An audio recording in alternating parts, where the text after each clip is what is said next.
course. Ito, so pwede siyang maging top contested dito para sa pare sa teams. I'm not entirely sure kung sino kukuha sa kanila, but meron din namang pros and cons ang having the Mincetar. Pros, the big pro na having the Mincetar is of course control sa mga makukulit na hero na to.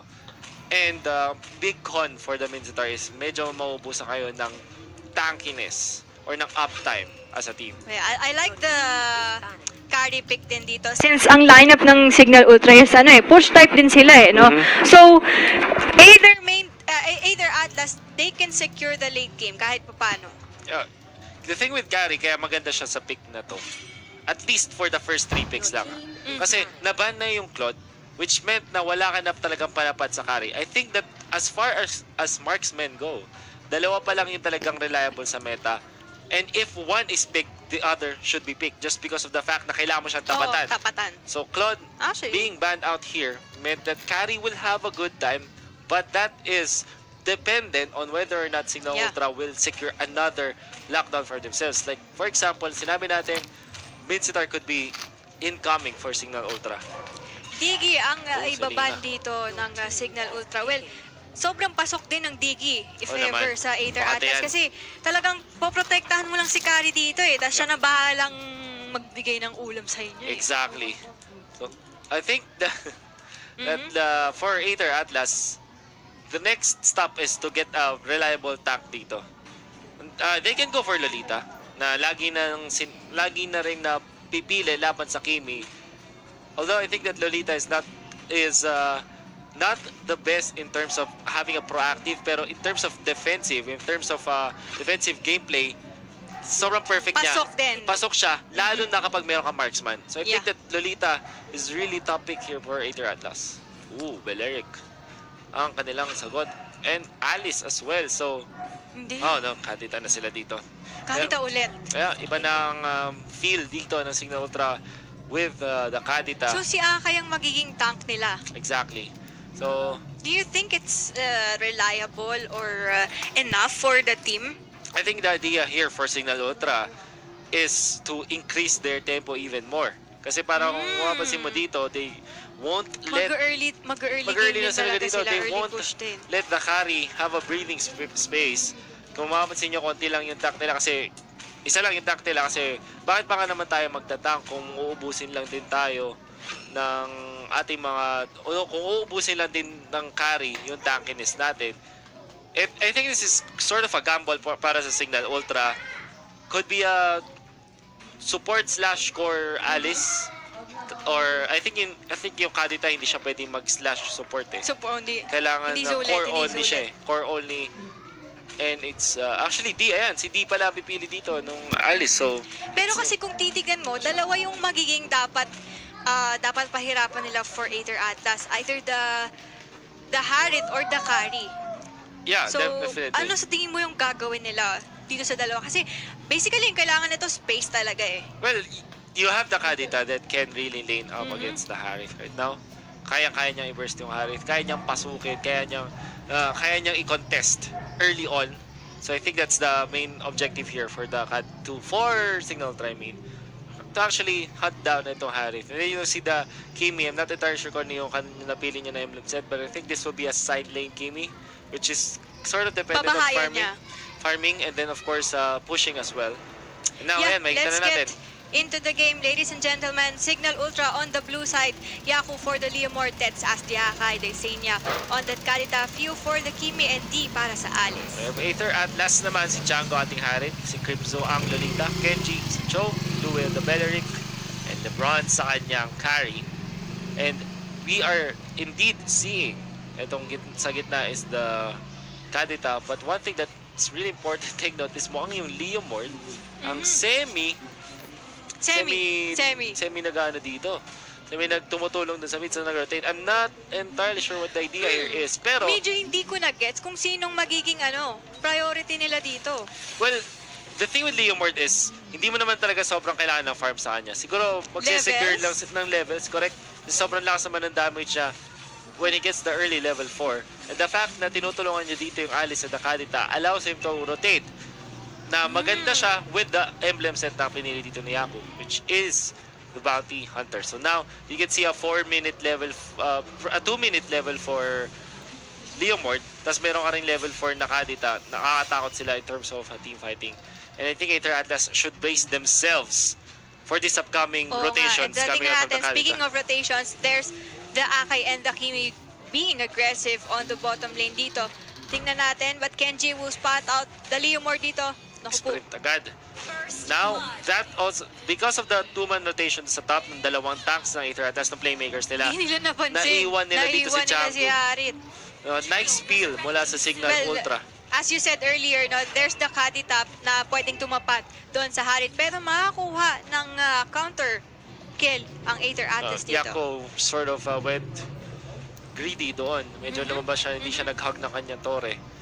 Unfortunately, nagkaroon ng Way of the Dragon si Kenji. Ito na nga siya napatay. But, sinasabi natin na early game ang hawak ng Cignal Ultra dito. Babahayan niya yung lane tapos mag-push siya. That's the thing with the side lane. The idea with the side lane Kimi. And perfectly done kasi meron din siyang jungle emblem dito. Yes, ito tingnan natin dito. 4-man turtle para sa Aether Atlas. At ito na, papunta na ang Cignal Ultra Daisei niya. Gets the turtle actually. Now the jumping mula dito sa kay Pheww. Pheww gets away. Beleric with the ultimate pero kulang na kulang ang kanyang sustain dahil masyado pamaga. That is nice burst dito. Getting out 1. Yeah, pero as you can see, no, trabaho lang dito doon sa Kimi. The same as si Karrie dito. Pero, sa tingin mo ba maganda tong nangyayari for Aether Atlas? Kasi ito na yung sinasabi at nakukuha na nila yung early game advantage. Yeah. Yung map control din as well. This is just scary for Aether Atlas. The fact na nakuhaan sila ng 2 tore in a span of 3 minutes. It's really bad. It's not good kasi ang lineup dito ng Aether Atlas wanna go for the latter stage of the game where the carry is strong. Pero dahil nga naman sa fact na napupusha na sila dito, this is not good of a sign. Nahuhuli. At as you can see, level 4 pa rin yung carry. At hindi nga talaga maganda kasi talagang sobrang space yung kailangan mong i-invest sa kanya. At yung pinapakita ng Cignal Ultra, talagang hindi na nila hinahayaang mabigyan ng space. Yeah. And it's the right idea. Nila si Karrie. He needs to be very careful dito. Tingnan natin. Naku, nakaramdam siya. Feeling ko dito si Kuya Pheww yung 0 kills, 0 deaths, tas puro assists lang na Kimi. The support we need but we don't deserve, mga ganun. Pupush na lang ito na pupush. Ayan, and then transfer to probably the turtle. Nakita ko rin sa Cignal Ultra is they are giving up yung control over the turtle area in exchange for a tower. But they still manage to take the turtle dahil sa initiation mula kay D. I think nag-retribution siya doon with Alice. And grouping up Cignal Ultra dito. Not good din kasi kita mo naman yung gank attempt nila, yung pick-off attempt nila, wala silang nakuha. Tapos ang dami pa nilang nag-commit doon. On top. They need to defend this tower. Tingnan natin. Ang ganda rin ng, I think there's a good synergy dito sa Kimi tsaka dito sa Kadita in terms of pushing. Kasi ginawa lang dito, nagtanim lang ng stun yung Kadita. At ito, ayan o, di ba? Inaabangan lang, tapos mapatay agad yung Beleric. Who go down, that's the Beleric. Mga kaibigan, just like that, makakuha na naman ang kill ng Cignal Ultra. Pero dito, makakahuli silang dalawa. There's the Zaman Force used by the Harit.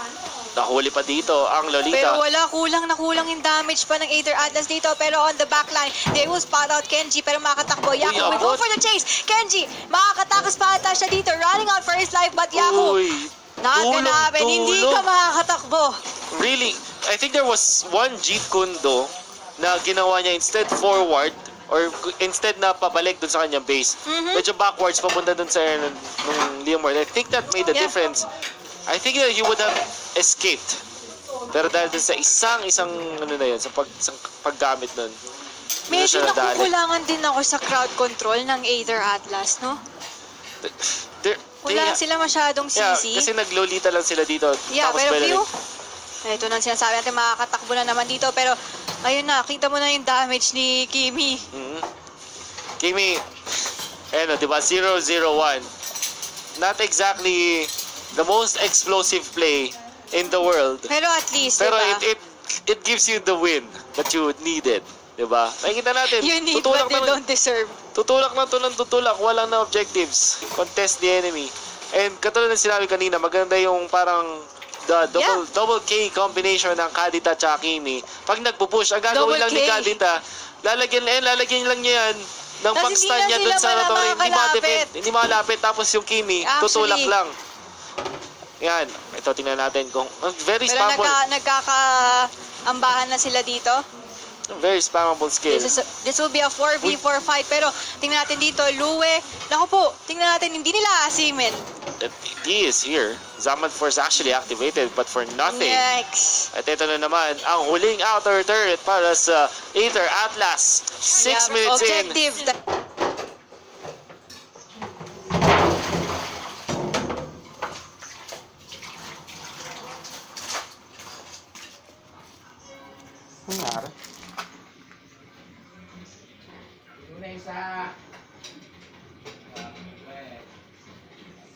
To the turtle, napakadali, uncontested mula sa Aether Atlas.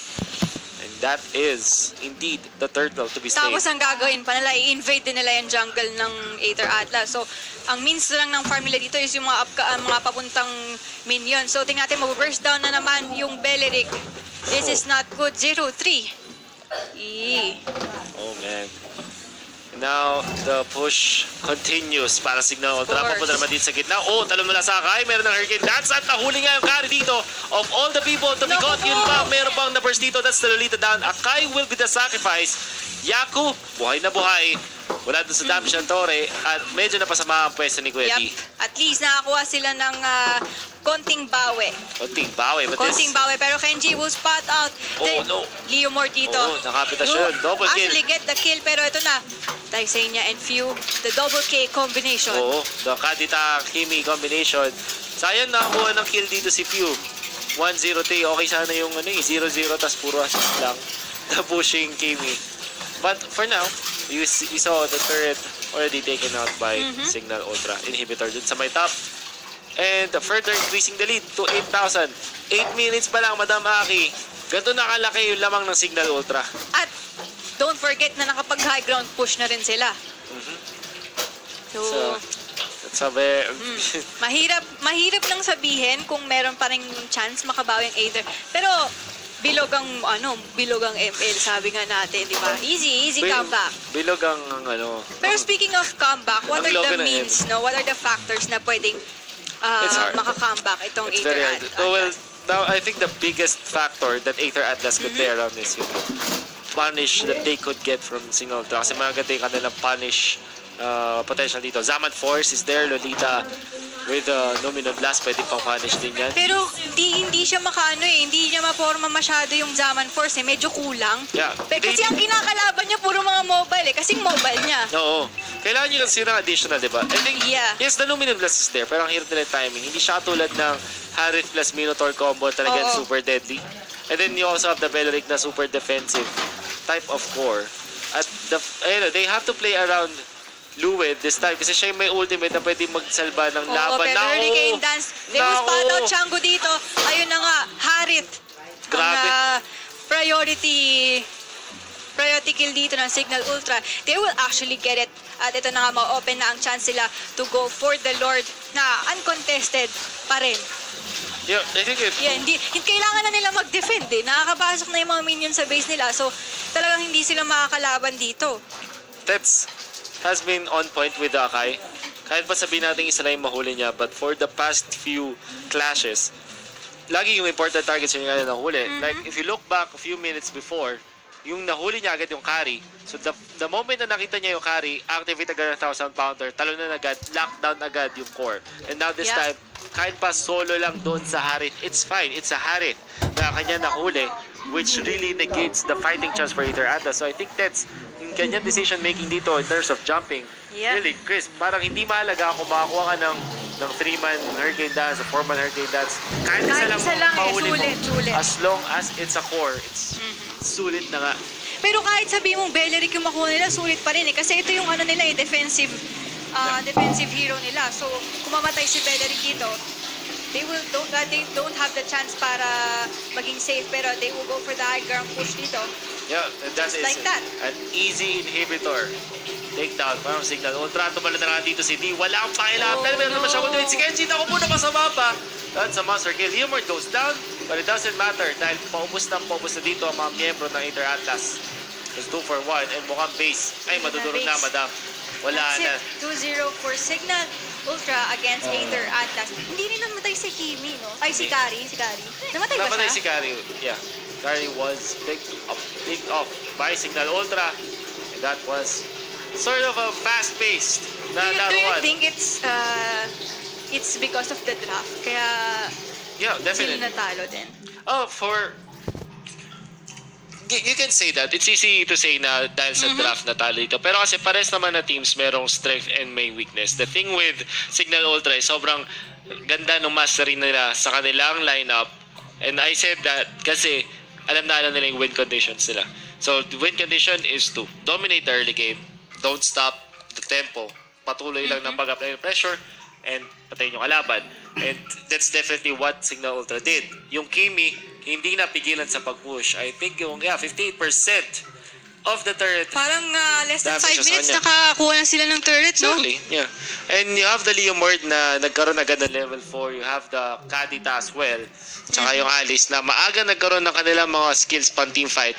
Which, again, ay nag-increase ng tempo ng paglaro ng Cignal Ultra. So I think that for Cignal Ultra, alam nila, kabisado nila yung kanilang mga win conditions. Tsaka alam din nila yung advantage yung draft nila. Yes. Tapos, kung makita mo si Karrie dito, walang parang walang ganap. No? Hindi mo siya masyadong naramdaman. Yeah, kasi masyado pang maaga. I think ito yung decisive play para sa Cignal Ultra. Dito natin ma-prove na talagang ML ang makakuha mo. Imagine, yung medyo sinacrifice ka nila yung control sa turtle. Ang nagsimula ng turtle na yun, yung Aether Atlas. Tapos sila pa yung nakakagaw. Yun, si D, ang ating Alice na... For you ba, sino ang MVP for the series? For this series? Is it the Kadita? I think, yeah, probably. Disanya, yung ating Kadita player from the past 2 games, I guess, MVP. You can easily say na MVP siya. At eto, di ba? Grabe si Kuya Tets mo dito. Talagang... Huli, no on point. Ang iba talaga yung decision making niya dito. Parang, it doesn't matter kung makahuli ako ng isa lang. Well, talaga kasing priority nila yun ni si Harith. Siya lang din yung damage dealer for now sa Aether Atlas since walang enough items, not enough level yung Karrie. So sinong damage dealer nila? Si Harith lang. Exactly. So yeah, very good decision making overall for Cignal Ultra. At ang kailangan natutunan natin ngayon is playing with your win conditions. And I think ito ang ating MVP natin si Pheww. MVP of the game.